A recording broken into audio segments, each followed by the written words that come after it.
Pronto, el discípulo del chef, famosos a la cocina.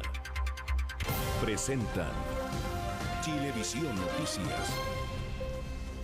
Hola, hola, ¿qué tal? Muy buenas tardes, bienvenidos a las noticias de este 14 de julio, miércoles 14 de junio, en una jornada muy noticiosa. Vamos a tener detalles de la polémica que una vez más se da en la Convención Constitucional por dichos que no cayeron nada bien en el oficialismo. Vamos a tener detalles de eso. Hoy asumieron también los 16 gobernadores electos en las últimas elecciones. También vamos a estar con eso, pero vamos a partir con la noticia de la detención del conductor que se dio a la fuga tras el fatal atropello de una niña de 12 años en el Cajón del Maipo. Se le imputa el delito de conducción en estado de ebriedad con resultado de muerte. A esta hora, de hecho, se efectúan los funerales de la víctima. Fernanda Yure nos entrega más detalles. Fernanda, ¿cómo estás?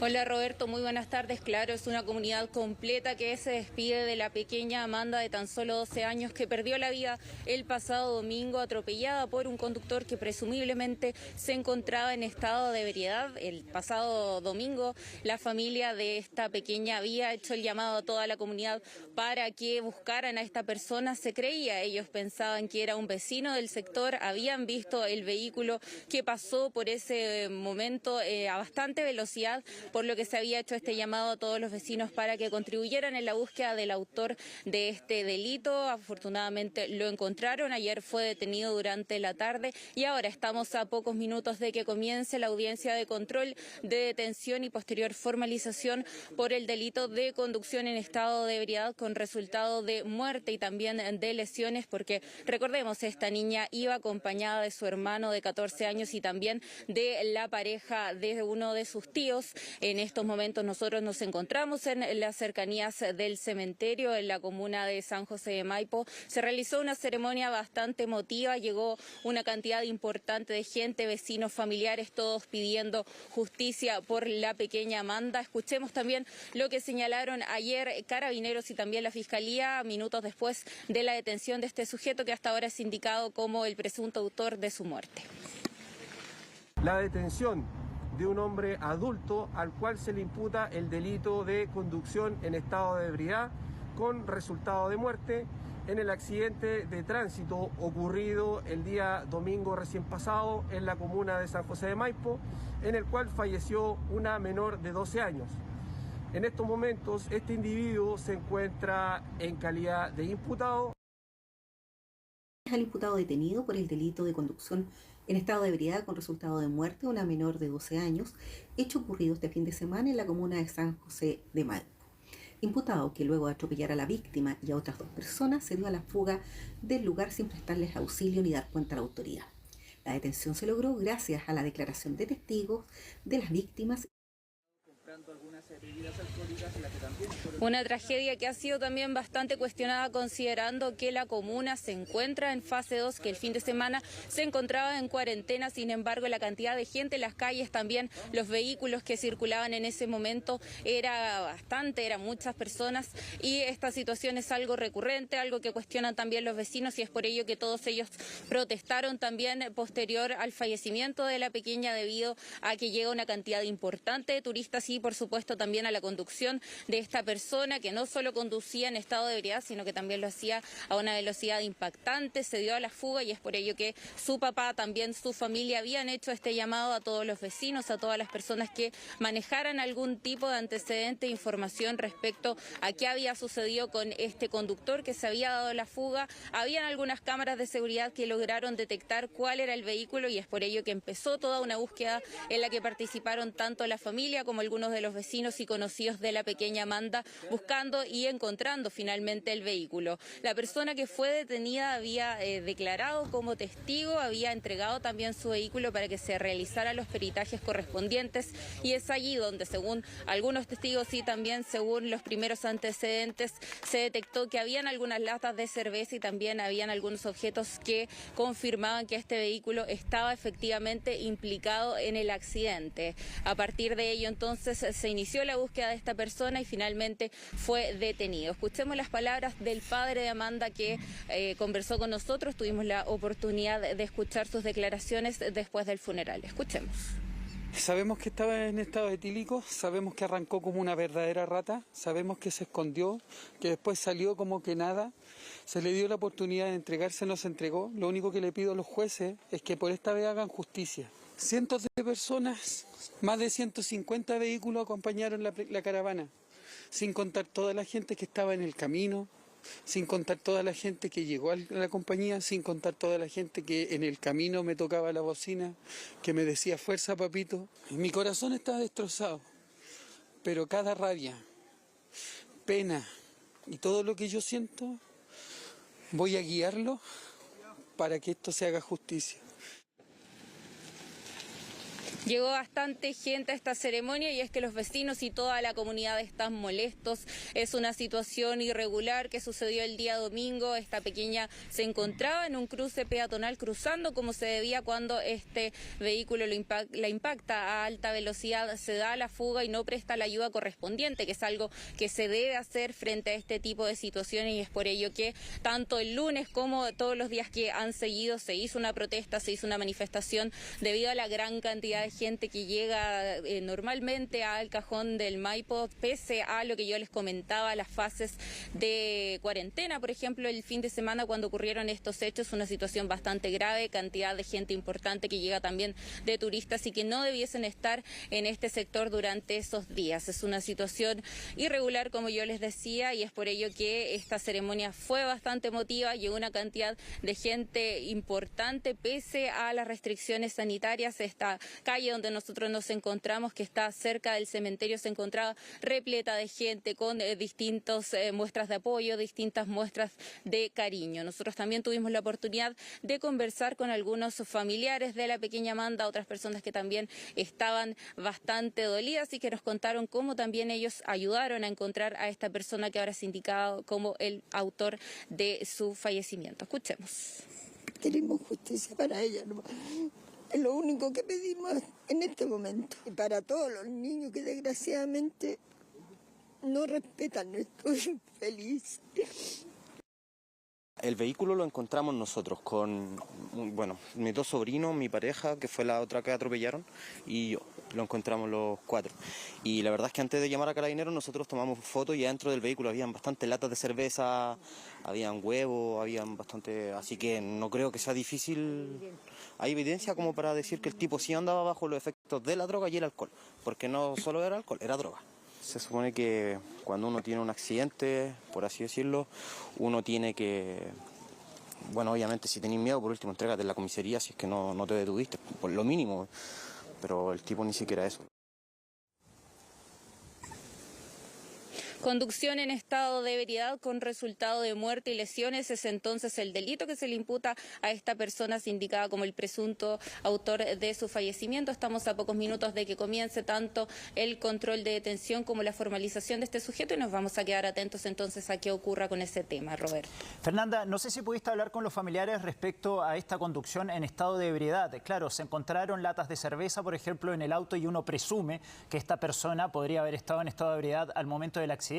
Pero judicialmente, ¿cómo van a poder demostrar que efectivamente él tomó esas cervezas y que estaba en estado de ebriedad al momento del accidente? ¿Te dijeron algo al respecto?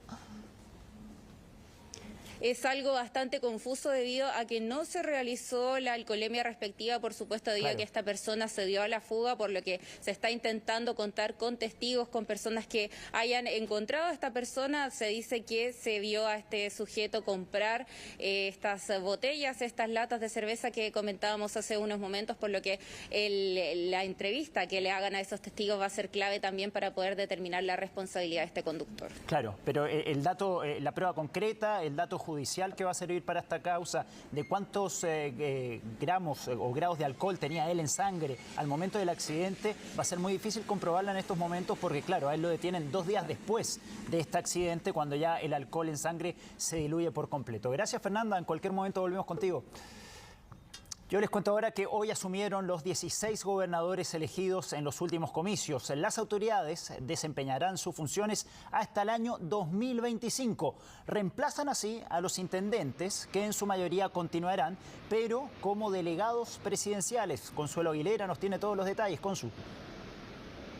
Hola Roberto, ¿cómo estás? Muy buenas tardes. Sin duda esta es una jornada histórica. Esto porque hoy juraron y asumieron su cargo los 16 nuevos gobernadores de nuestro país de forma inédita, además elegidos de forma popular. Varios de ellos hicieron distintos tipos de ceremonia. Hay que entender que estamos en medio de la pandemia y que por lo tanto se tomaron precauciones también en ese sentido. Así que la mayoría fue ceremonias más bien pequeñas y de corta duración para así evitar cualquier riesgo de contagio. En el caso particular acá de la región metropolitana, muy temprano, a eso de las 9 de la mañana, de hecho incluso un poco antes, llegó Claudio Orrego en bicicleta. Recordemos que durante toda su campaña él dijo que uno de sus principales desafíos o de sus principales tareas era hacer de la región metropolitana una región más amigable con el medio ambiente. Para ser justos además con él generalmente usa este medio de transportes, así que llegó ahí bien temprano, bastante contento, conversamos con él, estaba de hecho un poco emocionado también por asumir este nuevo desafío y luego comenzó ya la ceremonia eso de las 9:30, estuvo acompañada por todo el Consejo Regional.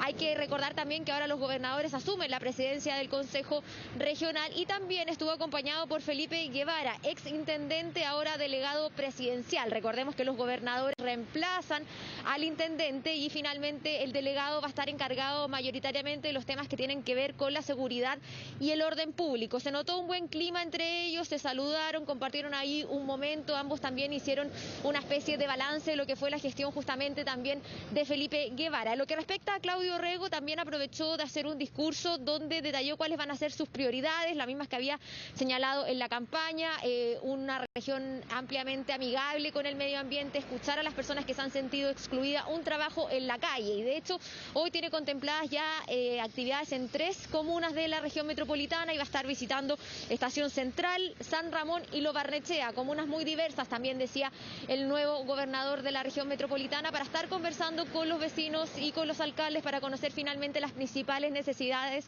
de cada uno de estos territorios. Y lo otro que dijo durante su discurso es que es muy importante no olvidar los gritos que se escucharon en la calle durante el estallido social y que por eso él va a tratar de ser la voz de aquellas personas que se han sentido excluidas por años del funcionamiento de la región. Pasemos a escuchar parte entonces de lo que dijo Claudio Orrego y también de las palabras que hubo de parte de Felipe Guevara para hacer un balance de lo que fue su gestión como intendente. Las tareas son gigantescas en la región metropolitana. 8 millones de personas, problemas de seguridad, de desempleo, de desigualdad territorial, problemas medioambientales. Pero yo vengo con la energía para decir lo que no tenemos en facultades y en dinero, lo vamos a conseguir en alianzas y con liderazgo. Me reuní con él ya, nos conocemos hace mucho tiempo, los dos fuimos alcaldes. Yo espero que tengamos un espacio de colaboración. Yo no vengo a pelear, vengo a servir.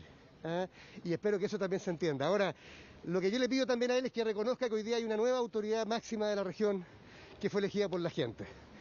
En ese marco, si nos entendemos, vamos a hacer mucho bien para la región.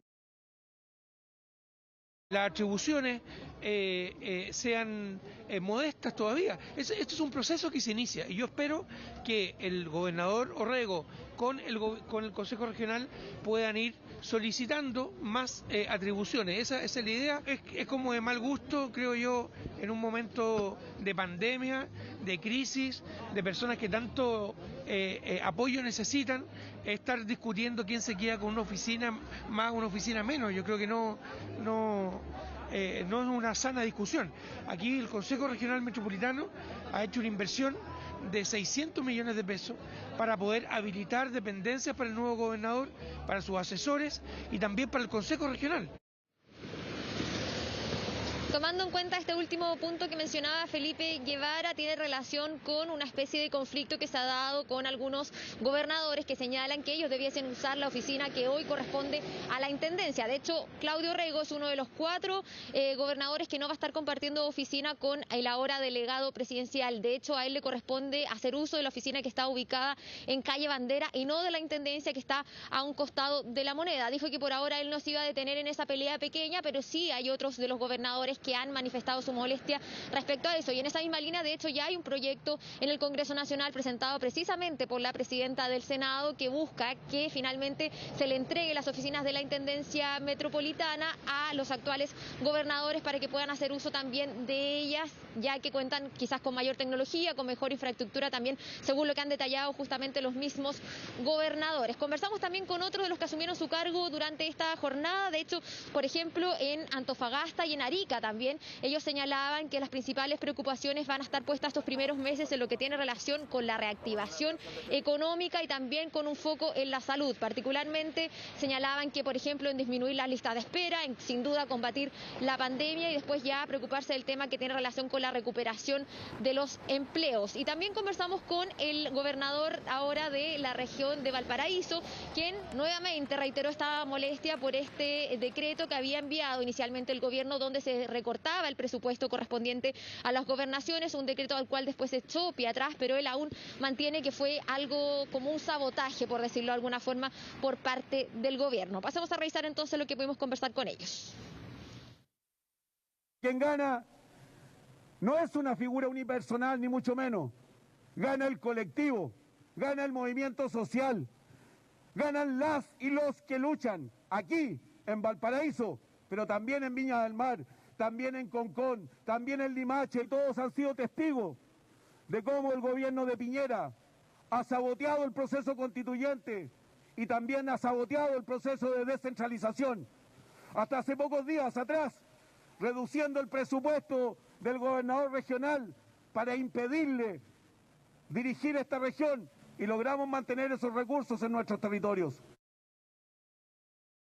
Por el tema de la conmutatividad, nosotros tenemos altas tasas de desempleo. Entonces, ahí tenemos que pensar rápidamente políticas regionales de fomento para que cuidemos a las pymes y podamos hacer inversión que mantenga el empleo. Por otro lado, el tema de salud nos preocupa mucho, atender a los desafíos de la pandemia, pero también atender a esa otra pandemia subterránea que tiene que ver con la cantidad de enfermos crónicos, especialmente enfermos de cáncer, que no se han atendido como corresponde. Necesitamos generar una política de protección en contra del cáncer para que los ciudadanos de esta región no sigan muriendo. Tenemos las tasas más altas de muerte en eso.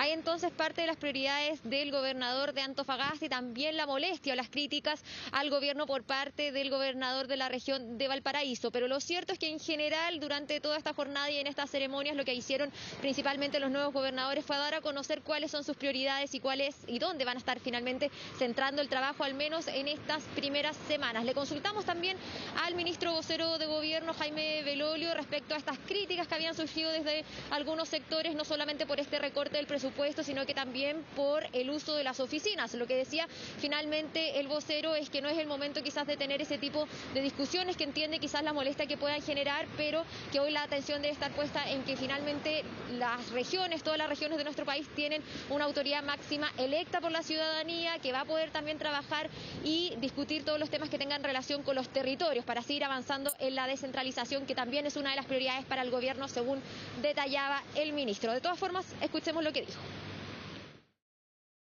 En 12 regiones del país van a estar en el mismo edificio, y yo creo que la disputa por quién tiene una oficina en un piso más arriba o no es la razón por la cual alguien pueda sentirse más o menos relevante. Lo relevante es lo que la ciudadanía les está pidiendo a los gobernadores regionales, así como también a los delegados presidenciales. Ahí está la importancia, el trabajo en esa colaboración, y ya está resuelto el dónde van a operar. Y en algunas otras regiones ocurría que habían 2 edificios, y en eso entonces sí hubo... yo no diría que hubo problemas, sino que hubo a veces intereses contrapuestos que terminaron por ser resueltos finalmente, y el gobernador regional es quien dirige el gobierno regional, y por tanto lo que correspondía es que estuviera en aquellos edificios. Hay entonces las palabras del ministro vocero de gobierno refiriéndose a esta polémica, pero dándola más bien por superada y quizás bajándole un poco el perfil y poniendo la atención en lo que respecta a las nuevas funciones que van a tener justamente los gobernadores a partir del día de hoy, y ya los vamos a poder ver ahí en las calles, porque todos ellos han prometido que desde el día 1 van a comenzar su trabajo territorial. Claro, en las calles y andando en bicicleta, porque llegó con todo el entusiasmo hoy el nuevo gobernador Orrego ahí a asumir sus funciones. De ahora más, Consuelo, vamos a tener que ver cuánto va a incidir la gestión de cada uno de estos gobernadores en el día a día de los ciudadanos y cómo se van a repartir también las atribuciones con los delegados presidenciales, algo que sin duda vamos a ir viendo en los próximos días. Muchas gracias, Consu. Bueno, ahora vamos a hablar de una buena noticia para los vecinos de Renca, de Vitacura y de todas las comunas que están entre medio, ¿no? Porque se aprobó el estudio de impacto ambiental para la construcción de la línea 7 del metro. Tendrá 19 estaciones y unirá, como les decía, las comunas de Renca y Vitacura. Ivonne Bastías, ¿cuánta gente se va a ver beneficiada por esta nueva línea del metro? Muy buenas tardes, Roberto. Exactamente, para que tengas una idea, es 1.365.000 los habitantes que se van a ver beneficiados con esta construcción de la línea 7 del metro que se anunció ayer, ya que se dio la luz verde, por así decirlo, tras la aprobación del estudio de impacto ambiental, y por lo tanto ya se comienza a trabajar en la construcción de esta nueva línea de metro, la línea 7, que como tú bien decías va a unir comunas desde Renca a Vitacura, específicamente 19 estaciones en 26 kilómetros, que va a unir comunas que incluso antes no tenían metro, como por ejemplo Renca, Cerro Navia y Vitacura, generando obviamente un beneficio para todas estas personas que hoy están haciendo tramos mucho más largos utilizando otro tipo de transporte público, y hoy claramente les llega este beneficio. De hecho, nosotros estuvimos hablando con algunas personas y nos mencionaban que aplauden esta iniciativa, que ya la estaban esperando hace bastante tiempo, porque claramente los tiempos se acortan en cerca de un 54% los tiempos de viaje en la unión entre estos tramos de esta comuna, y obviamente hay un acceso más democrático de estas personas que aún, yo creo que muchas personas incluso no pensaban que en la capital existían comunas que no tienen acceso al metro, como les mencionaban, como Renca, Cerro Navia y Vitacura, y que ahora sí se ven beneficiadas. Escuchemos lo que nos mencionaban desde el Ministerio de Transporte y también desde Metro, con este anuncio, con esta luz verde ya de esta construcción de la línea del metro, de línea 7 del metro, que ya en el año 2027 estaría lista. Esto significa que cuenta con el documento que lo hace posible de aprobar en el Ministerio de Desarrollo Social y permite el inicio de obras. Esta es la línea más grande que se ha construido. El proyecto posiblemente tome 6 años en estar terminado. Lo que esperamos, ¿cierto?, es poder dar inicio de obra a la brevedad posible. Esta nueva línea, ¿cierto?, mantiene los mismos estándares de calidad de servicio que tienen las líneas 3 y 6. ¿Eso qué significa? Que todas las estaciones, por ejemplo, van a tener puertas de andén. Los trenes son de última tecnología, con aire acondicionado, con cámaras de seguridad. Una línea de metro que era bastante esperada. Nosotros fuimos hoy a las comunas de Renca y Vitacura, específicamente a los extremos que van a hacer esta nueva estación, y los vecinos estaban bastante contentos porque, como les mencionaba, los tiempos de viaje van a ser mucho más cortos. Por ejemplo, una persona en Renca nos decía que hoy tuvo que ir al centro de Santiago. Desde las 8 salió hasta las 10 de la mañana, que tuvo que llegar a su hora al médico, incluso llegó atrasada, decía, o sea, 2 horas de viaje para poder llegar al centro de Santiago, y que obviamente con el metro se va a ver mucho más beneficiado. Para que usted tenga una idea también, de Renca a Vitacura, hoy aproximadamente la gente se está demorando 1 hora 10 minutos. Hoy, con la construcción ya de la línea 7 del metro, el tiempo bajaría a unos cerca de 43 minutos, es decir, unos 54% menos de tiempo de viaje, que obviamente la gente hoy aplaude, agradece, porque es tiempo que va a poder estar con su familia, tiempo también para, por ejemplo, estar más en sus casas, no salir tan temprano de su casa a sus trabajos, y que obviamente los van a agradecer cuando ya esta línea de metro esté preparada. Escuchemos lo que nos mencionaban en uno de los puntos donde va a iniciar esta línea 7 de metro en Renca. Va a ser súper fácil para todos, porque imagínense, en micro nosotros echamos 1 hora, 1 hora y media. ¿A dónde? Por ejemplo, al centro. Es un gran adelanto y creo que nos va a servir bastante a toda la comuna. Para dirigirnos donde queramos, va a ser más fácil. Principalmente me sirve que pase eso, ya que para ir al trabajo yo usaba 2 micros para llegar a Estación Central, por ejemplo. Ahora con el metro puedo ir directamente a Ruta Los Urdes, por ejemplo, a Perero, que antes iba a trabajar ahí, de una, el transporte más directo. Bueno, hay mucha gente que viene de comunas muy lejos y que vengan a trabajar es muy bueno. Es bueno porque igual a veces en la tarde-noche la micro nos pasa y el metro igual es una opción, entonces igual es bueno.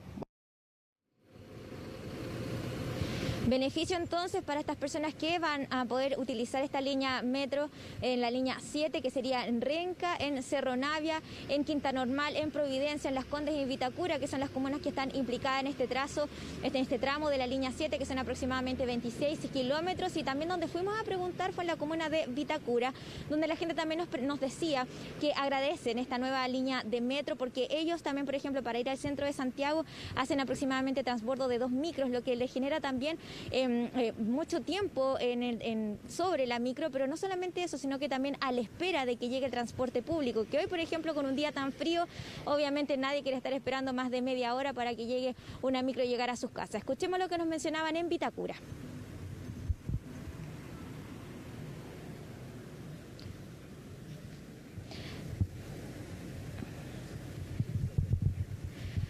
Claro, una línea de metro que ya en el 2027 va a estar lista con un tramo entonces de 19 estaciones, aproximadamente de 26 kilómetros, que va a beneficiar, como te mencionaba Roberto, a 1.365.000 habitantes y que obviamente tanto las comunas de Renca, Cerro Navia y Vitacura que no tenían metro hoy obviamente le agradecen.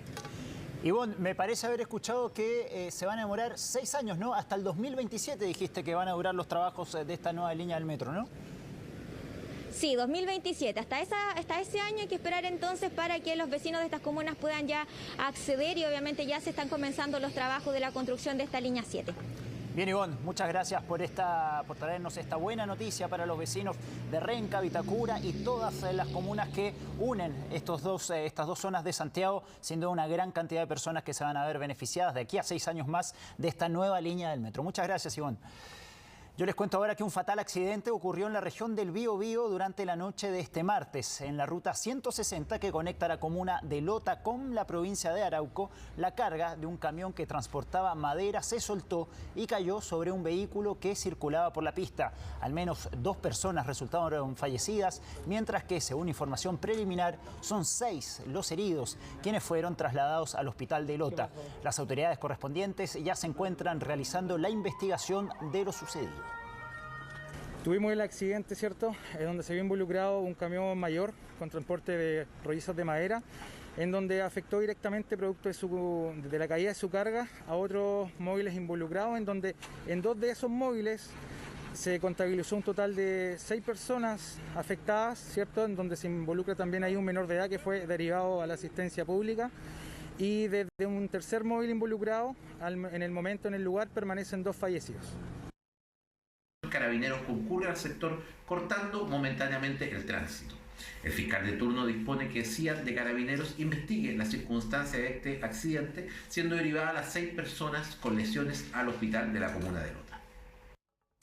Yo les cuento ahora que el Ministerio de Salud entregó cifras que nos llenan de entusiasmo de cara a la pandemia. Reportó 1.227 casos nuevos, es la cifra más baja en 32 semanas.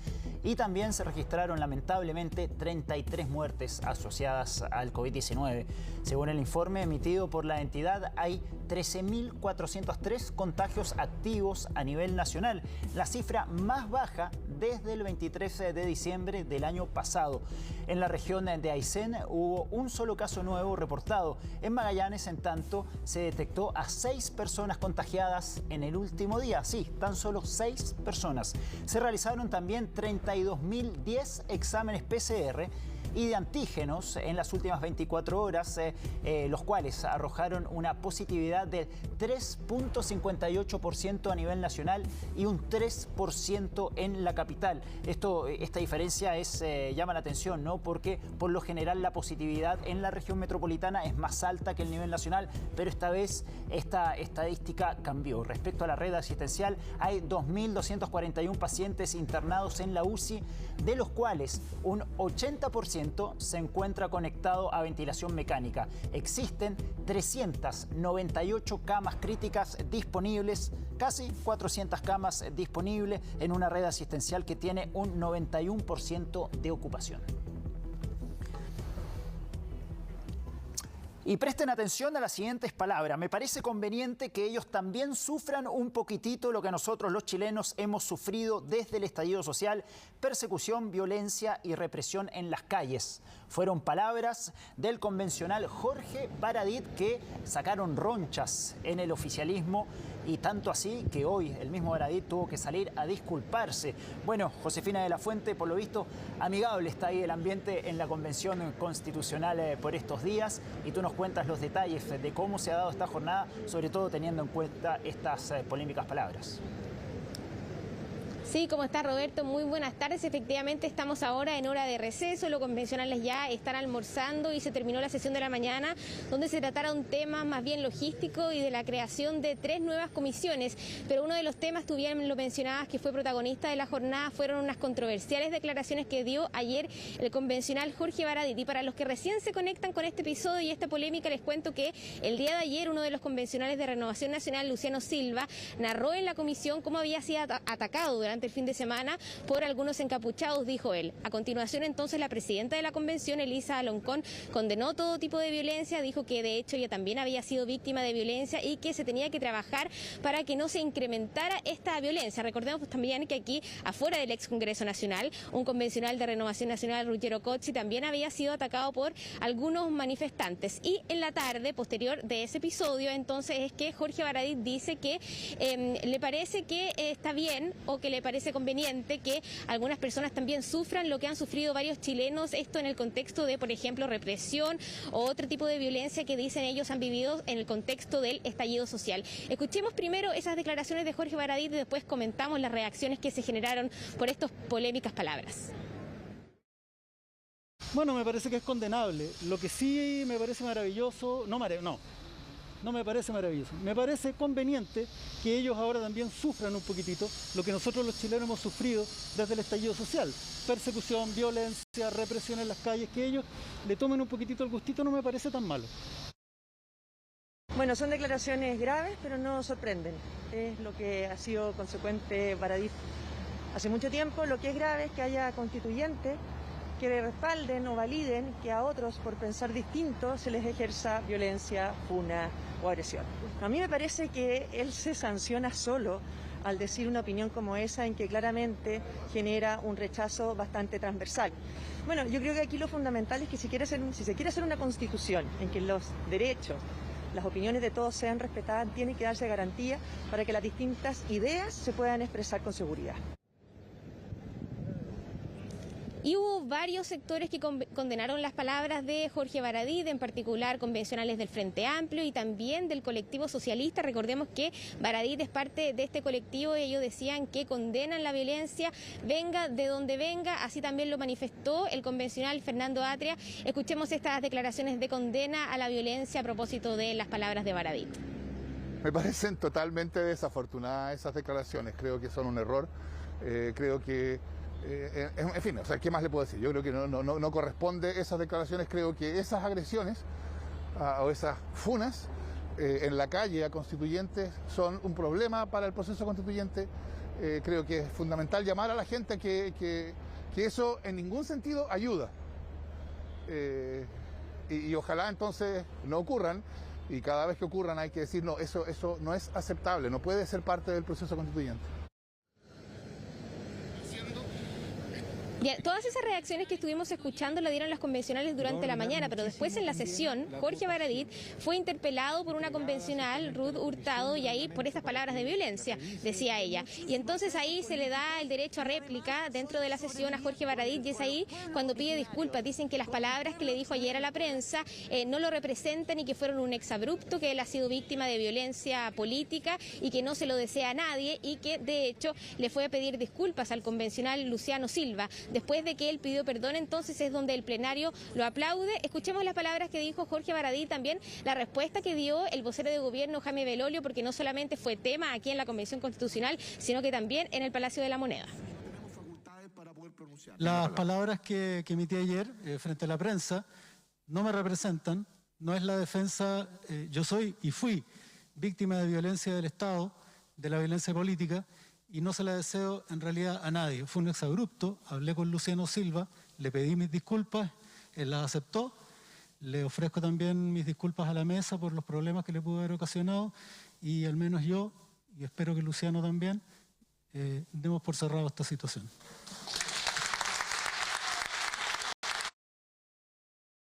No es posible justificar nunca la violencia como un método de expresión política, ni menos alegrarse, ni que le produzca satisfacción a una persona el hecho de que golpeen y violenten a otro.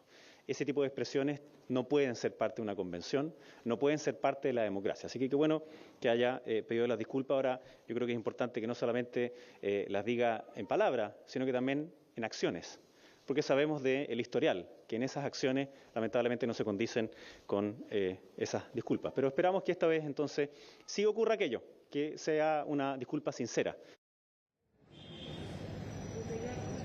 Bien, lo que va a seguir durante la tarde ahora es la votación de distintas comisiones. Se van a votar en general y en particular algunas indicaciones y mañana se votarían los integrantes de algunas comisiones. Y Roberto, antes de cerrar este despacho, quiero contarte que, no sé si recuerdas que ayer hablamos de algunos convencionales que comían en las escaleras del ex Congreso Nacional. Bueno, esa imagen llamó mucho la atención de algunas personas en las redes sociales y de hecho quien se pronunció al respecto fue el subsecretario de las Express, Máximo Pavés, donde explicó que no está permitido comer adentro de aquí del ex Congreso Nacional y que tienen todas las instalaciones disponibles en el Palacio Pereira, pero te voy a mostrar, los convencionales aparentemente prefieren estar aquí en el ex Congreso Nacional, tienen que sesionar en poco rato, así que están la mayoría de ellos comiendo unos sándwiches que les entregan aquí en las escaleras del ex Congreso Nacional. De todos los sectores aquí esperan a que se reanude la sesión de las 15:30. Oye, José, tú dices convencionales de todos los sectores.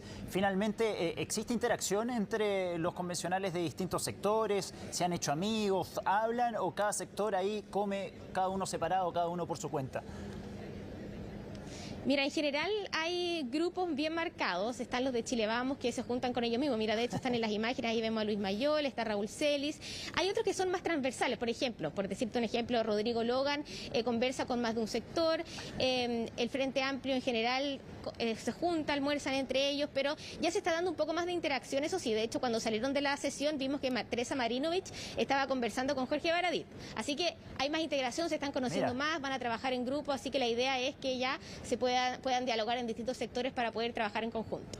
Claro, claro. Esto es como el primer día de clases en la universidad donde nadie se conoce y ya con el correr de los días y las semanas ya se empiezan a conocer, a hacer amistades y esperemos que también en esas escalinatas también puedan resolver algunas de sus diferencias para comenzar a escribir de una buena vez la nueva Constitución. Gracias, José. Ya volvemos contigo. Yo les cuento ahora que los ministros de Defensa y Salud reconocieron la labor de los distintos funcionarios de las Fuerzas Armadas desde el inicio de la pandemia en nuestro país. Tomamos contacto con Daniela Herrera que nos trae los detalles. Dani. ¿Qué tal, Roberto? Muy buenas tardes. Sí, hasta el grupo 10 de la FACH llegó el ministro de Defensa, Baldo Procuriza, junto al ministro de Salud, Enrique París, a reconocer la labor de los funcionarios de las tres ramas de las Fuerzas Armadas que han trabajado durante esta pandemia, no solo en los controles y en las detenciones que se han realizado por no cumplir las normas sanitarias, sino también en el traslado de pacientes intubados con ventilación mecánica de una región a otra, en el traslado de insumos. También incluso hubo algunos pacientes que en ese momento estaban intubados, que hoy están recuperados de COVID-19, agradeciendo entonces toda la labor que habían realizado las Fuerzas Armadas. Un reconocimiento que también hizo el Ministerio de Defensa, por supuesto, al ministro de Salud, Enrique París, y a todos los funcionarios del Ministerio de Salud. Escuchemos primero lo que dijo durante esta jornada el ministro de Defensa, Baldo Procuriza, con respecto a la ceremonia que se hizo durante esta mañana en el grupo 10 de la FACH. Hacer un homenaje a todas las mujeres y hombres de la Fuerza Aérea, desde los pilotos, los que comandan los buques, que manejan los vehículos del ejército, desde las tres ramas de la Fuerza Armada, por todo el esfuerzo que ellos han hecho en los hospitales institucionales, en el traslado de más de 300 chilenos a distintos lugares que han permitido salvar sus vidas, pero sin este apoyo que las Fuerzas Armadas le entregaron al Estado de Chile, en una conjunción, en un crisol entre las Fuerzas Armadas y también el gobierno y los civiles para poder ayudar a resolverlo, no había sido posible. Claro, y precisamente en esta ceremonia el ministro de Salud se refirió a varios temas, entre ellos lo que tiene que ver con los rezagados. Son cerca de 2 millones de personas que aún no han ido a vacunarse por distintas razones, ya sea por tiempo o por falta de información. Él señalaba la preocupación que hay con respecto a estas personas, sobre todo teniendo en cuenta que la vacunación es la mejor herramienta para prevenir que exista una tercera ola y también también teniendo en cuenta que estamos conociendo nuevos casos de la variante Delta, que sabemos es mucho más contagiosa. Él decía que el pase de movilidad, claro, en un momento fue un incentivo para las personas para que iniciaran en este proceso de vacunación, pero claro, vemos que con el paso del tiempo el ritmo de la vacuna va disminuyendo. De hecho, la semana pasada hubo 161.793 vacunados, pero hace 2 semanas había 214.000, hace 3 semanas 384.000, entonces está costando que la gente vaya a recibir su primera dosis durante los últimos días. Escuchemos de inmediato lo que decía el ministro de Salud, Enrique París, entonces con respecto a la preocupación que hay con los rezagados y cuál va a ser la estrategia del gobierno desde ahora. Bueno, la verdad es que nosotros hemos cumplido con la primera meta que nos fijó el presidente de la República, que era vacunar al 80% por lo menos de la población susceptible con una dosis. Ya tenemos al 84% con una dosis y al 74% con 2 dosis. Somos el tercer país del mundo que tiene una tasa de vacunación más alta después de Inglaterra e Israel. Y obviamente que nos preocupa que todavía tengamos rezagados. Yo creo que no es lógico que la persona no quiera vacunarse. Cuando una persona se vacuna también actúa solidariamente, porque no solamente se protege ella, protege también a su familia, protege a su entorno, protege a sus compañeros y compañeras de trabajo. Entonces yo los llamo, ojalá, a vacunarse. Creo que falta información igual. Los rezagados yo creo que no entienden un poco de qué se trata. Y nada, o sea, yo creo que sirve vacunarse. La gente igual tiene, te digo que los jóvenes tienen su cierta creencia, sus miedos. No creen en la vacuna. Francamente te digo que no creen en la vacuna. Yo creo que hay una especie de psicosis con el tema de los antivacunas. Este famoso doctor que salió pegándose el celular en el brazo, yo creo que eso igual, de cierto modo, genera un poco de temor en las personas que realmente no tienen la información clara.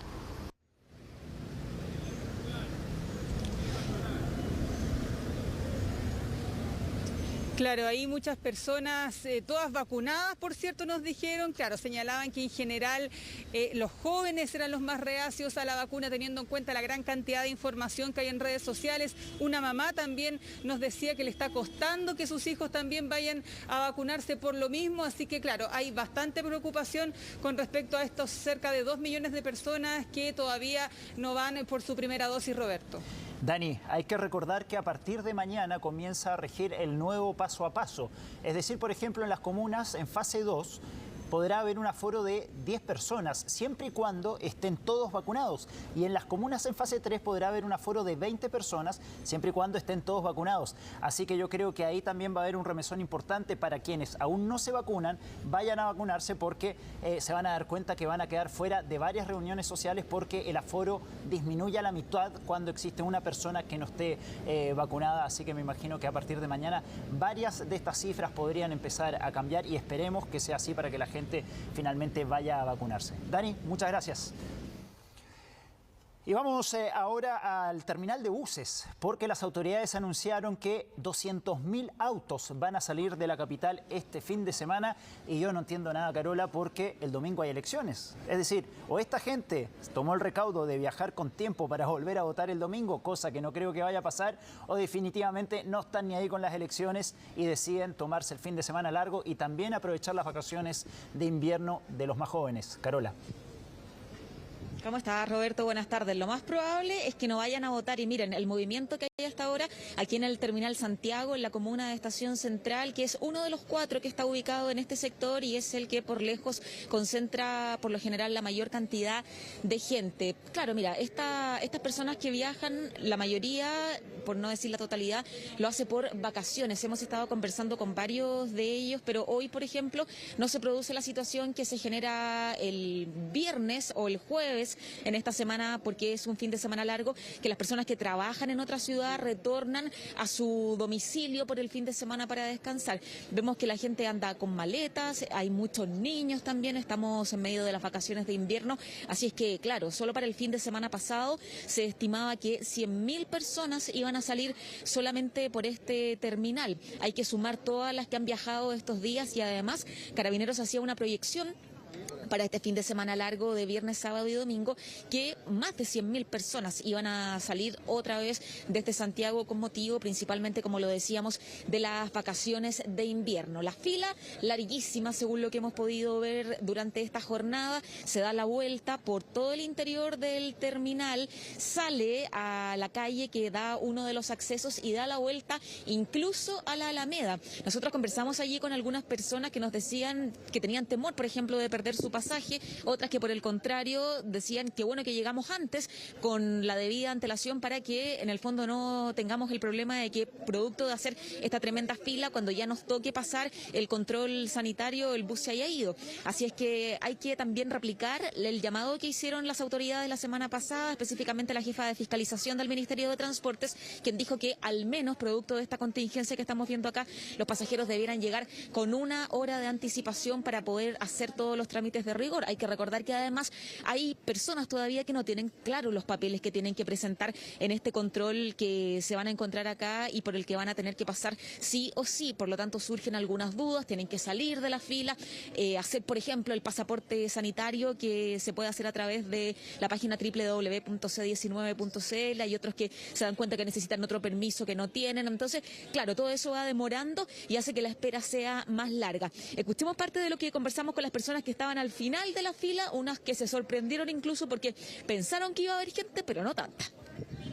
¿Esperaba encontrarse con esta tremenda fila? En realidad sabíamos, pero tenemos que ir a hacer un trámite a notaría y tenían que ser para mañana, entonces sabíamos que lo íbamos a encontrar. La verdad es que es demasiada la gente, no pensé que había esta fila tan grande. Espero que adentro esté expedito y no vaya tanta gente. En el bus tampoco, porque igual es peligroso. Me sorprendió mucho. Yo vengo al terminal de arriba, estaba desocupado, me vine acá pensando que iba a estar más expedito, pero no. Terrible. He viajado otras veces de noche y no hay nada de fiscalización, o sea, es pase libre. Y menos mal vengo con 2 horas de anticipación, así que espero poder entrar bien. La gente se preocupaba mucho y se complicaba porque tenía que sacar distintos permisos. Algunos no sabían bien qué permiso había que sacar, otros inventaban alguna excusa para viajar, pero te quería preguntar qué tanto ha incidido en estas largas filas el hecho de que ya mucha gente esté vacunada y pueda acceder al pase de movilidad para viajar. Es muy recurrente ver que finalmente estas personas llegan con ese pase de movilidad que les permite finalmente viajar. Claro, es el pase a la libertad, como lo hemos dicho de alguna forma, ¿cierto? Porque entrega la posibilidad de salir mucho más. Y claro, existe ahora la facilidad de mostrar ese código QR para poder pasar. Sin embargo, los problemas de la gente que ha conversado con nosotros, de algunos de ellos, es que no tienen el pase. Por ejemplo, gente más joven que tiene 18, 17 años, que cuenta con una vacuna al momento y por lo tanto no tiene su esquema de vacunación completo. Allí sí tienen que sacar otros permisos para poder viajar. Pero más que nada, diría yo, es por desconocimiento. Gente que llega acá sin saber qué es lo que tiene que llevar, ya con todas sus maletas, ¿cierto? Con la disposición también de poder viajar. Pero, bueno, aquí hay personas que también les explican qué es lo que les falta, qué es lo que necesitan, piden ayuda en el caso de aquellos que no se manejan mucho con internet para poder realizar los trámites de manera virtual, y hay otros que van directamente a la comisaría, que también queda relativamente cerca acá del terminal de buses. De hecho, quería mostrarles parte de la conversación que tuvimos con algunas de esas personas que presentaron problemas y que se demoraron más en subir al bus. Viene uno a comprar pasajes, ¿ya? Y resulta que te hacen hacer esa tremenda fila, como que ya tienen los pasajes comprados para entrar. Cuando yo pregunté a la niña, no sabe nada. Fui a dar la vuelta, entré por ahí, el joven me dijo, ¿sabe? Le dije, yo vengo a comprar pasajes, pase adelante. Entonces hay una desorganización total. Y hay que hacer esa tremenda fila y supuestamente que esa fila es para poder viajar, pues nosotros venimos a buscar un pasaje nomás. Pues. Mi Chillán está con fase 3 y acá estamos en el 2, no debiera tener problema en regresar a mi ciudad, pues. Pero me lo están haciendo y bastante. Claro, en el caso de esa señora en particular, ella estaba acá en Santiago, tenía que solicitar el retorno a su residencia habitual, pero ella no sabía cómo hacerlo a través de internet. Tuvo que pedir ayuda por teléfono a un familiar, que fue el que finalmente logró sacar con su carnet de identidad el permiso y reenviárselo para que pudiera viajar. Ellos estaban bien complicados, era una familia bien grande y era ella solamente la que presentaba problemas. Por eso también el llamado, como siempre hacemos, es a informarse, a saber todo lo que usted requiere al momento de viajar, porque todos esos problemas sin duda que pueden retrasar el tiempo que usted permanece aquí en el terminal y puede implicar también que simplemente tenga que cambiar el pasaje para otra hora porque ya no les dio el tiempo para poder abordar a la hora que correspondía. Cerramos con la imagen en vivo, Roberto. Muchísima gente a esta hora en el terminal de buses, como decíamos, la fila a ratos incluso llega a la Alameda. Sí, Carola, hemos hecho muchísimos despachos contigo desde ahí el terminal de buses y la gente sigue acusando una muy mala organización para poder acceder a los buses.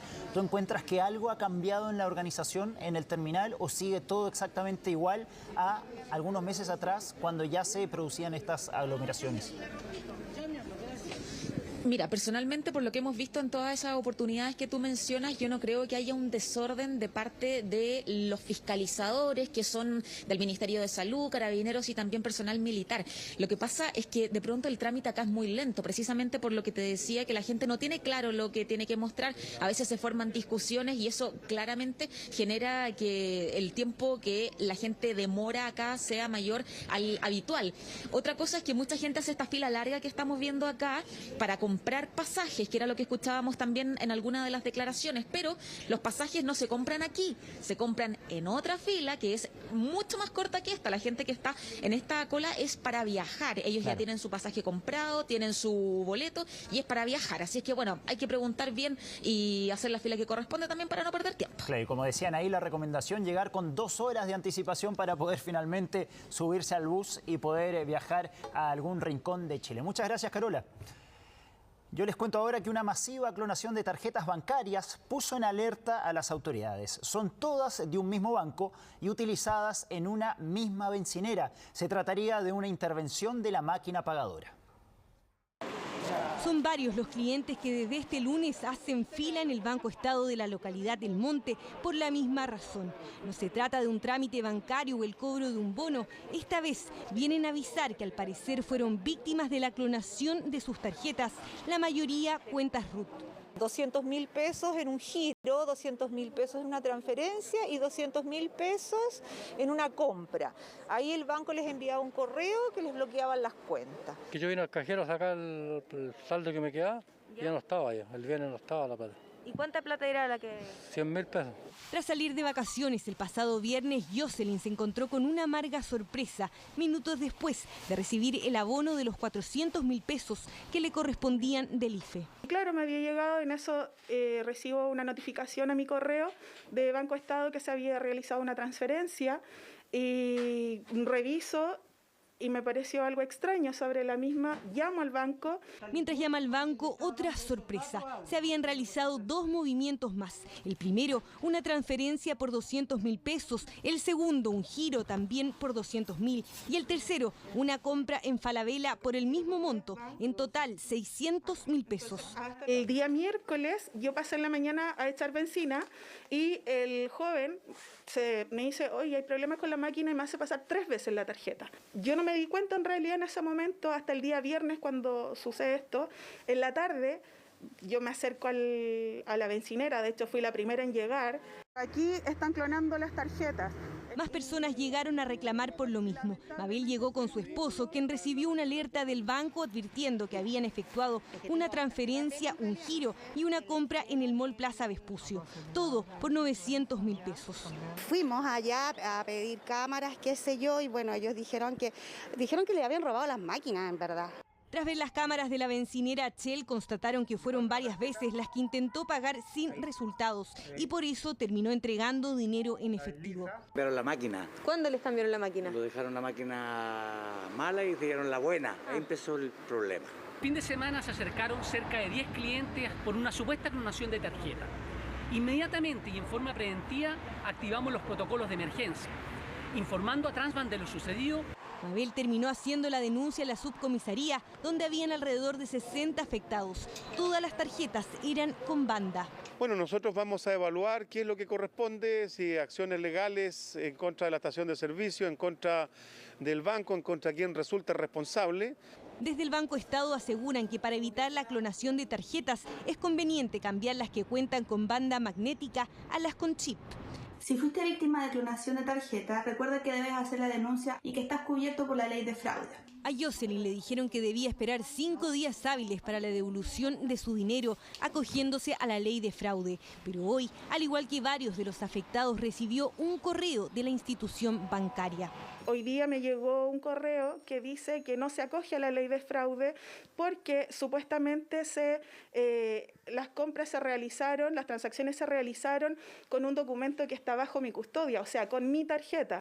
Jocelyn y los otros afectados insisten en que es imposible, dado que ninguno perdió sus tarjetas. Varias de las transacciones fraudulentas se hicieron fuera del monte cuando ellos estaban ahí. Tienen miedo que su dinero no sea devuelto. Ahora tendrán que hacer nuevamente la fila para volver a reclamar. Vane, ya no sé si fue la mañana más fría de julio, del año, del invierno, pero hoy estuvo realmente muy helado en Santiago. Tuvimos temperaturas más o menos de menos 1 grado. Fue muy helada la mañana. Así que bueno, tú nos vas a explicar en qué consiste toda esta ola polar que está pasando ahora por la capital. ¿Cómo estás, Roberto? Así es, tal como tú lo dices.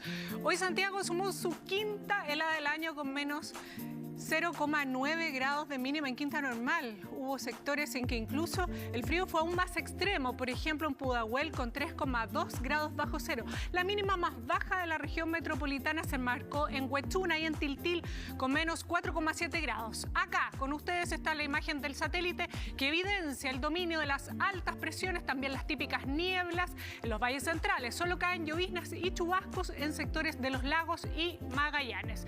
Además, se aprecia el sistema frontal que está ahí un poquito más adentro, que llegaría este viernes con precipitaciones al centro sur de nuestro país. Bueno, por lo menos esto algo es algo. En Santiago, nada, ni siquiera esperanzas de lluvia en un julio que sigue frío y también seco. Tenemos nivel de alerta ambiental en el bosque, también índices regulares en el resto de las estaciones de monitoreo en la calidad del aire. La humedad del ambiente supera el 50% en nuestra capital. Los invito a recorrer nuestro país, ¿les parece? En busca de las cada vez más escasas lluvias. Bueno, algo encontramos en sectores de Magallanes, en donde en Punta Arenas llegó a 4 grados bajo cero. Vemos nubes dispersas en Coyhaique, lloviznas en Puerto Montt y también en otras zonas de los lagos. Probables chubascos en los ríos. 9 la máxima en Puerto Montt, también en Valdivia. El sol de invierno se asomó en Temuco y también en Los Ángeles con 11 grados. En el Gran Concepción está despejado, y las nieblas siguen pegadas en los valles centrales. Por eso en Talca, Curicó, San Fernando, en fin, promedian 4 grados la máxima. 2 bajo cero fue la mínima en Rancagua. Está despejado en el puerto principal, también en Viña del Mar. Coquimbo y La Serena, 15 y 16 grados. Sol para Atacama, nuevamente con 18 grados la máxima en Copiapó. Cielo parcial, 17 grados en Antofagasta, también en Iquique. Sobre Arica, allá está, se mantiene nuboso. Frío y contaminación es el resumen para una nueva jornada de mal tiempo en Santiago. 1 bajo cero fue la mínima en el centro de la capital, esto cerca de las 7 de la mañana. Brilla el sol, esto entre la bruma, pero la máxima alcanzaría 15 grados solamente. Ya mañana otra vez vamos por un nuevo amanecer con heladas en la capital. 0 de mínima, menos 2 para Maipú, por ejemplo, aunque con 17 grados la máxima. El viernes ya tendríamos algo de nubosidad, como vemos, por lo que las heladas nos darían un pequeñito respiro, pero lamentablemente volverán con todo durante las madrugadas del sábado y domingo, con menos 1 y menos 2 de mínima respectivamente para los próximos días. Lo peor de todo, Roberto, es que no se ve ni siquiera un asomo de precipitaciones en el mediano o largo plazo, lo cual es muy preocupante en un julio seco como pocas veces se ha visto. Un julio seco y un año muy seco, Vane, nos tiene a todos muy preocupados, y también porque hace mucho frío, y fríos que yo creo que incluso más frío de lo que estamos acostumbrados ahora en un julio común y corriente. Gracias, Vane. Gracias a ti. Chao, chao. Y vamos a hablar ahora del cáncer de mama y la importancia de su temprana detección. Y ojo, porque la vacuna del COVID-19 podría repercutir en un falso positivo. Tras la aplicación de la vacuna se ha descubierto que podría haber un agrandamiento de los ganglios linfáticos y un falso positivo de este cáncer de mamas. Tomamos contacto de inmediato con Cristian Cortés, cirujano oncólogo de la Clínica Bupa Santiago, quien nos va a dar más detalles de todo esto. Muchas gracias, doctor, por estar con nosotros esta tarde y preguntarle esto mismo que señalaba. ¿Qué relación podría haber entre la vacuna del COVID-19 con un falso positivo en el cáncer de mamas? Hola Roberto, buenas tardes. Encantado de estar con ustedes acá hoy día. Mira, sí, efectivamente pasa eso que tú estás mencionando, que se encuentran ganglios afectados, tanto palpables muchas veces o los exámenes como las ecografías.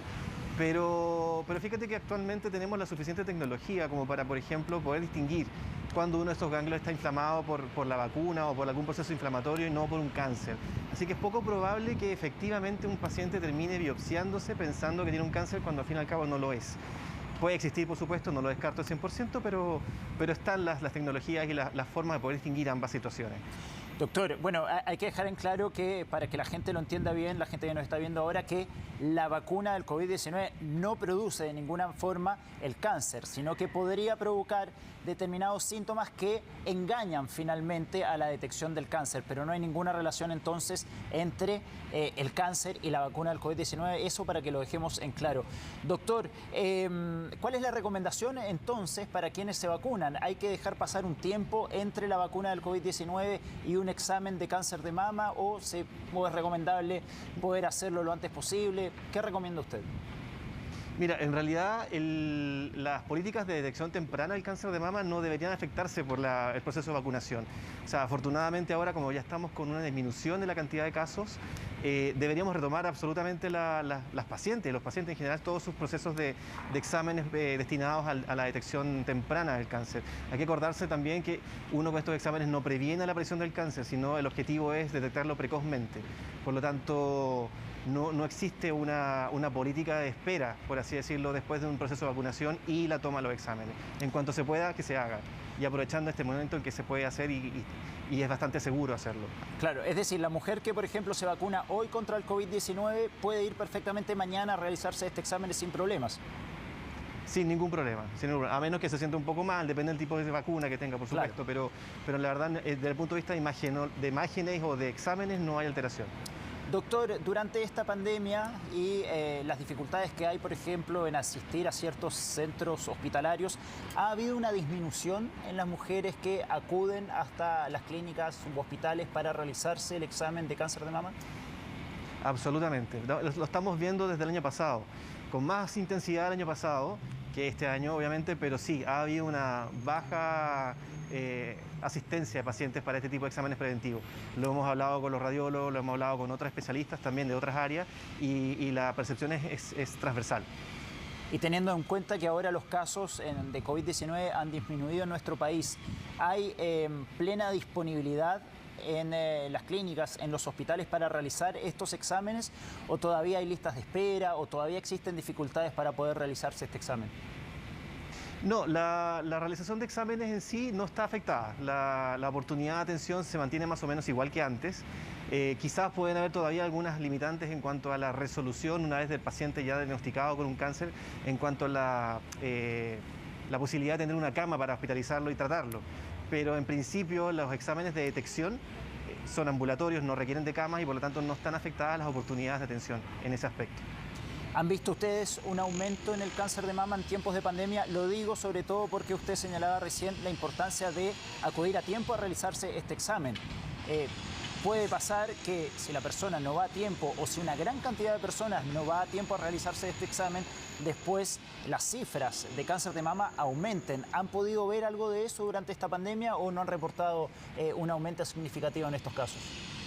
No, quizás el aumento de cifras de pacientes diagnosticados no se vaya a ver reflejado, quizás lo contrario, estamos diagnosticando menos, por lo que te explicaba recién, que los pacientes no están acudiendo a sus exámenes, pero sí está ocurriendo, y sobre todo en el sistema público, en los hospitales que uno trabaja, que se están diagnosticando cánceres más avanzados que habitualmente. Porque no fueron a tiempo a prevenirlo durante la pandemia. Exacto, un año, por ejemplo, que la paciente no fue a consultar por susto o por precaución, por edad o enfermedades, pasó un año, por ejemplo, fácilmente. Bien, bueno, la recomendación entonces, doctor, obviamente es ir lo antes posible, si usted no ha ido en el último tiempo a realizarse este examen, porque siempre más vale prevenir que curar y detectarlo a tiempo. Doctor Cristian Cortés, cirujano oncólogo de la clínica Bupa Santiago, muchas gracias por estar con nosotros esta tarde. Gracias a ti, Roberto. Buenas tardes. Buenas tardes.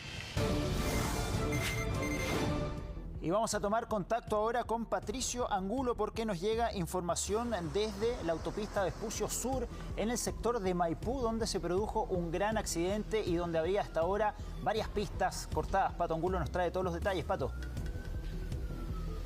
Así es, Roberto. Buenas tardes. Un accidente en el que se ven involucrados originalmente 4 vehículos. Hay una congestión importante en la autopista Vespucio Sur en la comuna de Maipú. Un accidente en el que se ve involucrado, y ahí ustedes lo ven en la imagen que nos está entregando Jorge Aguilar, un vehículo de alto tonelaje, un camión y además vehículos menores.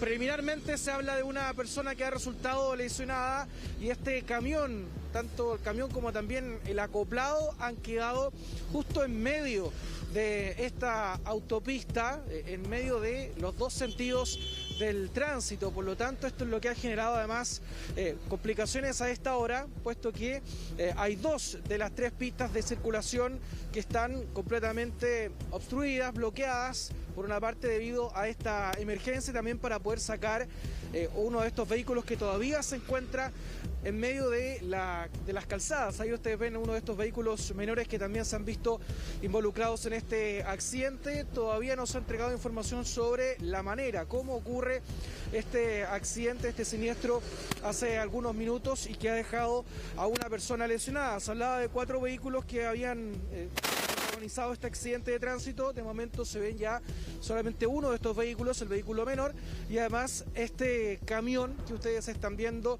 en donde permanece personal de emergencia, carabineros. Además, en ese lugar este camión termina estrellándose contra las barreras de contención, las barreras también New Jersey que se encuentran en ese lugar, y es por eso que finalmente termina quedando justo en medio, en ese espacio, este vehículo de carga, como ustedes lo están apreciando en estos momentos. Desconocemos si esa persona ahí que se está desplazando es alguno de los ocupantes o el conductor de alguno de estos 2 vehículos. Lo cierto es que Carabineros además está realizando ahora justamente un bloqueo de una de las calzadas que estaba operativa a esta hora, y se ha realizado ya la detención de los vehículos para permitir además alguna maniobra que se va a realizar en algunos momentos más. Solamente una persona que ha resultado lesionada, Roberto. Entonces, para recapitular de este accidente que ocurre en la autopista Vespucio Sur a la altura de Mateo de Toro y Zambrano, poquito después de segunda transversal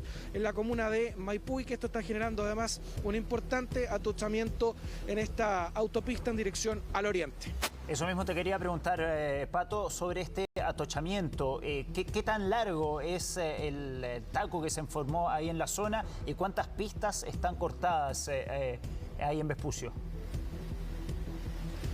Sí, es kilométrico este taco. Pasamos también, estuvimos por ahí observando las consecuencias además de este accidente de tránsito. Es bastante extenso este taco. Permanecían hasta hace un momento 2 de las 3 pistas ocupadas, ahora las 3, puesto que Carabineros le ha pedido finalmente al conductor de este camión, que es la pista que estaba habilitada, que se detuviera. Esto para facilitar seguramente alguna maniobra. A veces se realiza este trabajo para poder facilitar que ingrese algún vehículo de emergencia a este lugar, o la grúa, ya que es necesario además sacar este vehículo menor que se encuentra al menos bloqueando una de las pistas de circulación, puesto que el camión ya se encuentra justo en medio, en ese espacio, en ese sitio donde afortunadamente no pudo ocasionar otra situación que generara mayor peligro. Venía llegando precisamente un vehículo policial, es por eso que se estaba entonces señalando a este camionero que se detuviera para poder facilitar el ingreso de este carro policial. Cerramos entonces con esta imagen de lo que está ocurriendo a esta hora en la autopista Vespucio Sur en la comuna de Maipú. Bien, Pato, gracias por la información. En cualquier momento volvemos contigo. Bueno, ayer dábamos cuenta del funeral de Pablo Marchant, el integrante de la CAM que murió en enfrentamientos con carabineros en la región de la Araucanía. Durante ese funeral se escucharon disparos y también se viralizaron fotos con personas que acudieron a este funeral con armamento de guerra. Bueno, finalmente hubo 3 detenidos e incautación de armas en el lugar, armas que habrían sido utilizadas justamente durante el funeral de Pablo Marchant. Y Efraín Leiva nos entrega los detalles de todo esto. Efraín.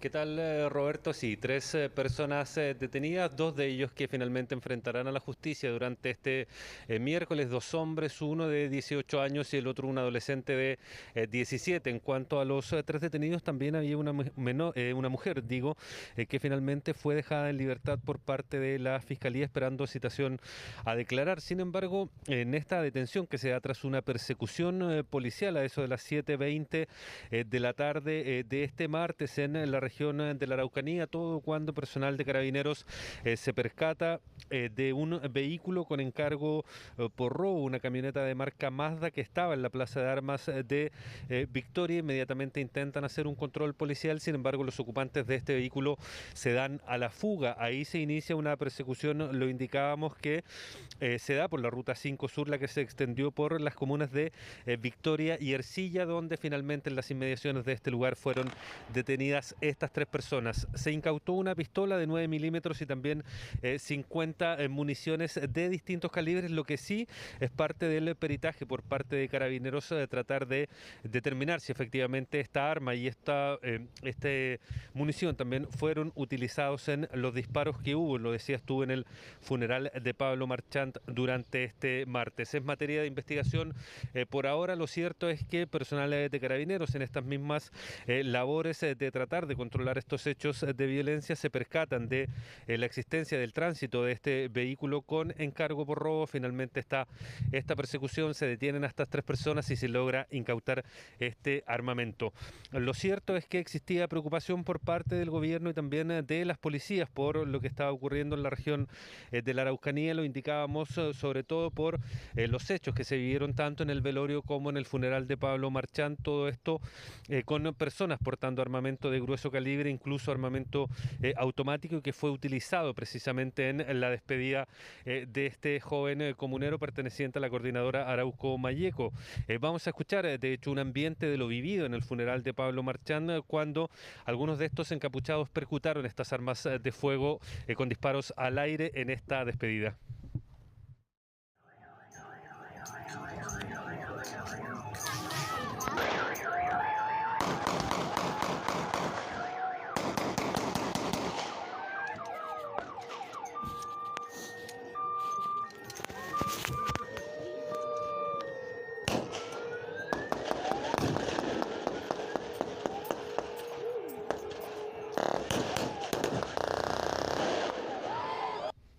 Es en el contexto de las investigaciones por estos hechos en que el personal de Carabineros, lo indicábamos, se percata del tránsito de este vehículo, una camioneta con encargo por robo a inicios de junio, donde según los propietarios, las víctimas de este asalto fueron intimidados con armas por un grupo de encapuchados quienes les arrebataron este vehículo. Lo cierto es que personal de Carabineros se percata de esta camioneta en la plaza de Ercilla para posteriormente intentar hacer un control vehicular. Los ocupantes se dan a la fuga, se inicia esta persecución que finalmente termina con la detención de estas 3 personas, lo decíamos, una mujer, 2 hombres, un adolescente de 17 años y un hombre de 18, los 2 últimos que finalmente tendrán que enfrentar a la justicia por el porte ilegal de armamento, esta pistola 9 milímetros que tenía un encargo por hurto y también por la tenencia de esta munición de distintos calibres. Hay declaraciones por parte de Carabineros respecto a esta detención, las escuchamos a continuación. Personal de Carabineros logra la detención de 3 personas que se movilizaban en un vehículo particular que registraba encargo por el delito de robo e intimidación, hecho que ocurrió días previos en esta zona. El intentar fiscalizar a los ocupantes, estos se dan a la fuga por la ruta 5 en dirección al norte, lográndose finalmente su detención a la altura del kilómetro 596 de la comuna de Ercilla. Destacar, por cierto, que en el desarrollo de este procedimiento, además de la camioneta, se logra incautar un arma de fuego correspondiente a una pistola que mantenía encargo por hurto. Lo que se hizo ayer fue se detuvo a 2 personas Se les detuvo porque se transportaban en un vehículo denunciado por robo y portaban armamento de fuego 9 milímetros con munición 9 milímetros, que fue parte de aquella utilizada en esta exhibición de poder de fuego. En el funeral. La munición de 9 milímetros también fue parte de la exhibición que se dio en el funeral. No estas armas específicamente, eso tendrá que determinarlo la investigación. Claro, lo que indica el subsecretario del Interior es la presencia de munición 9 milímetros en este funeral, en esta exhibición de fuego por parte de las personas de estos encapuchados que percutaron disparos al aire. Hasta ahora van a existir peritajes para determinar si finalmente esta pistola y precisamente esta munición participó en ese lugar. Lo cierto es que por ahora son dos personas, un hombre de 18 años y un adolescente de 17, quienes tendrán que enfrentar a la justicia por el porte ilegal de esta arma de fuego y también la tenencia de munición. Roberto. Efraín, hay que dejar en claro que se incautó un revólver 9 milímetros que no tiene nada que ver con los fusiles, por ejemplo, M16 que vimos en otras imágenes. No tiene nada que ver una cosa con la otra. Claro, ahí es en materia de la investigación por parte de Carabineros ahora tratar de determinar si esta pistola, precisamente 9 milímetros, participó o estuvo en manos de los encapuchados que percutaron disparos al aire. Lo decía el subsecretario del Interior, que sí hubo munición 9 milímetros percutada durante el funeral de Pablo Marchand, pero se envió toda esta munición y también la pistola que fue recuperada a peritajes por parte de Carabineros para determinar si efectivamente estuvieron presentes en ese lugar. Claro, y recordemos también que un día antes del funeral el gobierno le había pedido a la Fiscalía que por favor incautaran las armas que habían aparecido durante el velorio de Pablo Marchand, donde pudimos ver una guardia armada con escopetas, con este rifle M16. Gracias, Efraín. En cualquier momento volvemos contigo. Bueno, este domingo ya tenemos elecciones, tenemos primarias presidenciales donde se van a definir los candidatos de los pactos Apruebo Dignidad y Vamos Chile. Hay muchas dudas al respecto, dudas de quiénes pueden votar, si la gente puede o no votar en uno u otro pacto, si los independientes pueden votar. Y bueno, el CERVEL detalló el funcionamiento de estas primarias y Felipe Hernández nos trae los detalles para resolver de paso todas estas dudas. Felipe. ¿Qué tal, Roberto? Muy buenas tardes. Efectivamente, hay hartas dudas con respecto a este proceso porque hay que recordar, no ha sido el único que llevamos, al menos en este periodo, en este último periodo. Son varios procesos eleccionarios que hemos tenido y este no va a ser el único que tendremos este año, o al menos en lo que queda de meses del año. Las primarias de este domingo van a enfrentar entonces a 4 candidatos del Pacto Chile Vamos, que tendrán la cédula de la letra A, que es la lista, el nombre de la lista, y además Apruebo Dignidad, 2 candidatos. ¿Quiénes son? Gabriel Boric y Daniel Jadwe. En el caso de Chile Vamos se enfrentarán los 4 candidatos de los representantes de los diferentes partidos. Hablamos de Joaquín Lavín, Ignacio Briones, Sebastián Sichel y Mario Desbordes. Ellos se enfrentarán entonces, pero claro, empiezan a correr las dudas. ¿Quiénes pueden votar para estas primarias? Porque no todos pueden hacerlo, pese a que el padrón sube por sobre los 14.627.000 personas que están dispuestas o más bien disponibles para votar en este caso como parte del padrón. No todos pueden votar. Los militantes de los partidos que no compiten en estos pactos no pueden asistir a votar, no están habilitados, así que ni siquiera lo intente porque van a estar en los libros que tendrán los vocales de mesa, estará anotado si es militante o no de cada partido. De eso y más habló Andrés Tagle y a quien vamos a pasar a escuchar a continuación, porque ponga atención también, va a tener que revisar si su mesa es o no es la de los procesos anteriores, porque van a haber algunos cambios. Escuchamos a Andrés Tagle. El Servicio Electoral determinó fusionar mesas receptoras, lo cual es posible en las elecciones primarias. Por lo tanto, hay una buena probabilidad que los electores hayan sido cambiados de local, siempre dentro de su comuna y siempre dentro de la circunscripción electoral. Entonces, vuelvo a hacer un llamado insistente a los electores a revisar sus datos electorales, ¿ya? Y ver el local en que les corresponde votar. Recordemos que también están habilitados las mesas del extranjero. Va a haber voto en el extranjero también. Son más de 65.000 personas las que están habilitadas para votar fuera de Chile. Hay un tema muy importante. Aquellas personas que van a poder recibir 3 cartillas, o al menos están disponibles 3 cartillas para independientes, es decir, no militantes de partidos, y para quienes son militantes del Pacto Chile Vamos y del Pacto Apruebo Dignidad. ¿Qué pasa ahí? Si el vocal de mesa le entrega la papeleta y luego pregunta, o más bien pregunta previamente a que le entreguen la papeleta, bueno, podría exponerse a alguna multa. ¿Es así o no? Le preguntamos, por cierto, al presidente del Consejo Directivo del CERVEL, Andrés Tagle, y esta fue la respuesta. El vocal tiene que mantener reserva respecto de cuál cédula le entregó al elector, ¿ya? Y no puede darla a conocer. Es un dato que conoce él, que pueden conocer los apoderados, pero todos ellos tienen una obligación legal específica de reserva y tienen una sanción en la ley si violan esa reserva.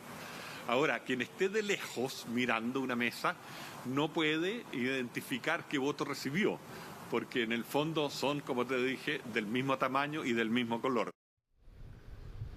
Dato muy importante, no va a haber diferencia en los colores de las papeletas, es decir, el voto de los independientes, de Chile Vamos y del Pacto Apruebo Dignidad son todos iguales. No va a haber ningún tipo de diferenciación entre un voto y otro, y esto es justamente para evitar especulaciones, rumorcillos ahí que se puedan empezar a correr en los diferentes locales de votación. Pero hay un tema también importante. ¿Qué va a pasar, por ejemplo, con el votante que llegue con su carnet, por ejemplo, vencido? ¿Va a poder votar? ¿Va a poder sufragar o tendrá que irse para la casa? Esto lo responde el ministro de Justicia, Hernán Larraín. Para los actos electorales de este año, el de este domingo en la primaria, los que hay en noviembre y diciembre, y el que habrá a mediados de año para ratificar o no la Constitución que proponga la Convención, se puede seguir siempre utilizando la cédula vencida. Lo que ocurre es que para los trámites administrativos que se van a tener que realizar por cualquier persona el próximo año, la cédula tiene que estar vigente. Ahí está entonces, todos los detalles del proceso de las primarias el próximo domingo, entonces los tendremos por las pantallas de CNN Chile y también de Chilevisión desde muy temprano el próximo domingo, Roberto. Bien, Felipe, esta es una de las papeletas, hay que elegir solamente un candidato, no va a haber dos rayas, solo candidato. Solamente un candidato de uno u otro pacto, pero nunca hacer 2 rayas si es que quiere votar por alguno de todos estos candidatos. Muchas gracias, Felipe. Vamos a tomar contacto ahora con Francesco Atzela justamente para hablar del ambiente electoral que hay de cara a las primarias. Otros prefieren hacer campaña a través de los medios y debates porque no pueden salir a la calle. Fueron las palabras de Daniel Jadue. Francesco, ¿para quién fue dirigido este palo, ¿no?, del candidato del Partido Comunista?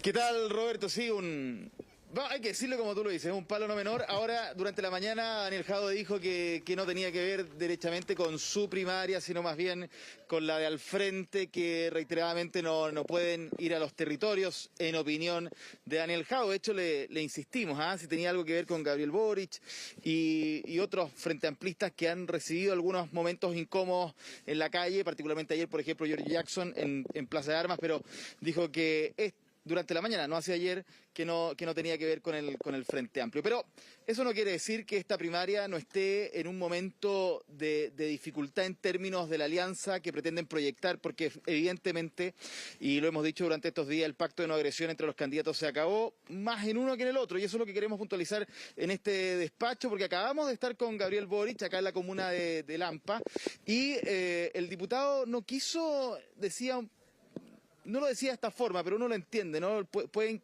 entenderse que no quiere entrar en el juego de empezar a criticarse unos con otros, que su tono, y eso sí lo dijo textual, es distinto, un poco en el estilo, ¿no? Porque justamente hoy en la mañana, cuando le consultábamos a Daniel Jadue en una actividad que tuvo en la base de su comando en la comuna de Santiago, si es que se tenía que arrepentir o cambiaba en algo su postura, cuando acusó a Frente Amplistas y en particular a Boric de que con su voto en la ley antisaqueos permitieron que haya más presos políticos en Chile, criminalizaron la protesta.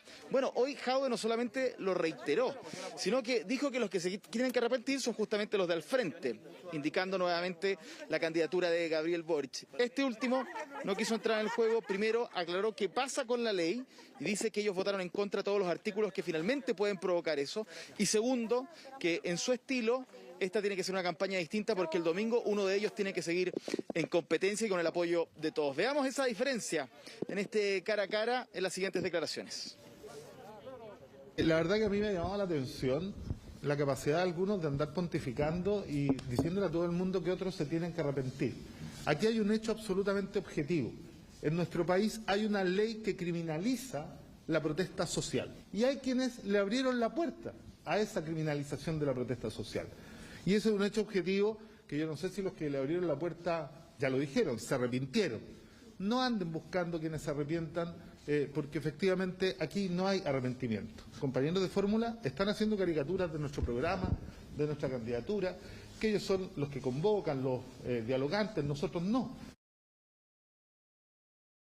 Estamos en actitudes diferentes. Mi actitud hoy día es de convocar. Yo respeto mucho la trayectoria del PC chileno, de los compañeros y compañeras que hoy día han levantado la candidatura de Daniel y, por cierto, de la militancia que ha levantado nuestra candidatura, que es mucho más competitiva de lo que quizás algunos pensaban. Y nosotros estamos hoy día postulando para ganar. Yo no voy a entrar en polémicas de última hora. Lo que me interesa es que las fuerzas de cambio salgan fortalecidas y no tratar de, con patadas en las canillas, en el último momento, perjudicar a quien yo espero que siga siendo mi aliado. Tenemos un puerto al cual llegar y tenemos que ser capaces de discutir tácticamente cómo llegamos a él y yo en eso estoy abierto a tener las conversaciones que sean necesarias. Él ayer también por el tema de los debates dijo, otros prefieren hacer campaña en los debates porque no pueden salir a la calle. ¿Ustedes dónde nos ven hoy día? Muchas gracias. Bien. Bueno, Roberto, ahí yo creo que queda bien clara los puntos políticos que quiere hacer cada uno y cada uno en su estilo, que es legítimo, pero evidentemente hay una diferencia y se ve muy poco de aquello que repitieron tanto los debates, ¿no? De que al final del día no iban a buscar tanto la diferencia entre ellos, sino más bien con los del frente, los de Chile Vamos, que al menos durante esta jornada tuvieron actividades bien puntuales en el término ya de esta época de propaganda electoral. Queda solamente un día. Pero volviendo a esta primaria en particular, otra de las posibles diferencias, aunque no tan polémica, pero de todas maneras es una cuestión que vale la pena que digamos porque efectivamente aquí las fuerzas tienen que medirse profundamente en su propio sector y en lo electoral porque justamente están convocando a quienes más los siguen, a sus más adherentes. Esta es una elección primaria, no es una elección general, participa menos gente y es muy importante, sobre todo en un escenario de elección donde cada uno puede decidir si ir o no ir. En pandemia y con fin de semana largo, bueno, más todavía se tiene que convocar a la gente. Dicho eso, vamos con la cuña de Daniel Jadwe que plantea un poco por qué lo de él cuando se junta con otros de otros movimientos y más cercanos al centro político no es lo mismo que lo que hizo Boric cuando se juntó con Paula Narváez. Escuchemos. Yo me he juntado en 11 armadas de manera espontánea, no me he juntado con nadie de la directiva del partido. Este comando desde el primer día dijo está abierto a todos los que quieran sumarse a este programa. Y vamos a aceptar, y no vetamos a nadie porque somos capaces de gobernar con todos aquellos que sean capaces de ponerle la firma al programa y después no salir diciendo que no se lo leyeron y que lo firmaron.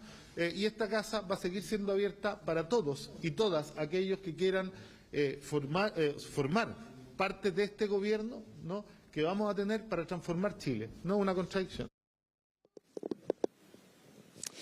Bien, ¿qué le respondió justamente Gabriel Boric hace solamente unos minutos? Bienvenidos quienes buscan ampliar esta alianza. Ahí está la diferencia de la jornada, Roberto, es lo que podemos informar hasta ahora, pero seguiremos reportando, por supuesto, durante la tarde. Oye, Francesco, menos mal que había un pacto de no agresión, porque al final se estuvieron dando y no consejos, se acusaban de caricaturas, patadas en las canillas, etcétera, ambos candidatos, y en una primaria que está completamente abierta y hay una incertidumbre total de lo que pueda pasar este domingo en este pacto de apruebo dignidad. Gracias, Francesco.